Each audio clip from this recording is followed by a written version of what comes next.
sont beaucoup plus petits, beaucoup plus modestes, et c'est l'affaire de passionnés, comme c'est le cas à Offin, à côté de Neufchâteau. Philippe Marcini. Si Neufchâteau s'affirme par ses vallées, lacs et forêts au cœur de l'Ardenne, l'entité vit aussi au rythme de témoignages patrimoniaux dignes d'intérêt avec ses églises, châteaux, lavoirs et moulins. Un endroit magique, niché dans la campagne d'Offin, la Remise, un musée rural étonnamment riche de pièces insolites rassemblées par Edgar Grévis depuis 1941. J'ai toujours adoré. Quand j'étais gosse, j'allais au grenier chercher des objets de mes grands-parents et je décorais ma chambre avec. J'ai toujours aimé, je sais pas, peut-être nostalgie, je ne sais pas. Et ça continue. Et ça continue. Mais plus dans le grand matériel agricole, c'est plus un peu truc bistrot, déco, etc. Et notamment le rural. J'ai une petite collection qui commence à s'étoffer. Et parce que j'adore le rural, c'est mythique ici, ça c'est mythique, plus que mon comptoir.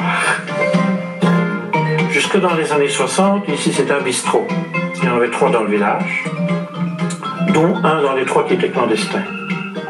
Et alors celui-ci, il a fermé dans les années 60 plus ou moins. Donc ils avaient enlevé le comptoir, l'arrière aussi qui lui avait été vendu. Et ceci, il avait mis ça stocké dans la grange au-dessus, et c'était recouvert de foin. Quand moi j'ai racheté la maison, il restait encore toute une partie de foin dans la grange et j'ai découvert le comptoir. Et je l'ai remis ici. Et l'arrière, donc l'étagère, ça c'est un vieux monsieur d'Herbeumont qui l'avait acheté. C'est un monsieur qui faisait de la poterie, sans arriver pour étagère, pour mettre sécher ses poteries. Et puis quand une fois il est venu ici, il me fait quand même une quinzaine d'années, il me l'a rendu. Ce sera mieux chez toi. Mais ce sont c'est assez rare d'ailleurs de trouver les deux pièces ensemble, mais ce sont des pièces de valeur, ça.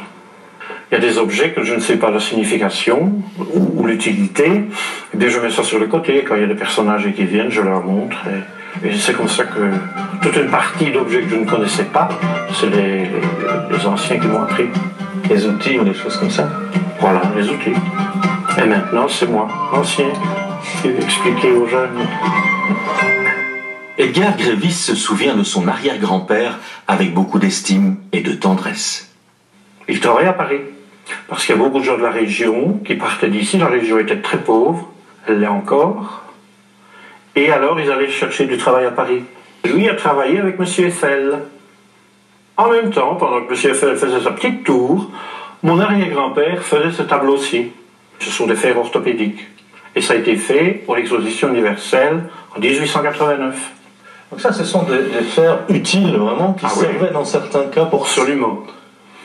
Le cheval avait, entre guillemets, plus de valeur que maintenant. Un cheval on ne s'amuse plus à le soigner, à moins que des chevaux de course ou tout ça. Anciennement, c'était tout à fait différent. En fait, le musée sans propriétaire, n'existerait pas. C'est gentil. Oui, peut-être, oui, certainement. C'est différent que si on va dans un musée où c'est quelqu'un, un fonctionnaire qui garde le... Oui, évidemment, ça n'a rien à voir, puisque c'est moi qui ai fait tout, et que je connais tous les objets, donc c'est tout à fait différent, c'est sûr. Il y a une superbe nouvelle enseigne, donc le musée change tout le temps, évolue. Est-ce qu'il y aurait un futur, des idées, des projets dans le futur? Je mets l'accent maintenant sur les chambres d'hôtes. Et ça ouvre encore ici pour boire un verre quand on veut. Voilà. Les habitués, c'est ouvert quand la porte est ouverte.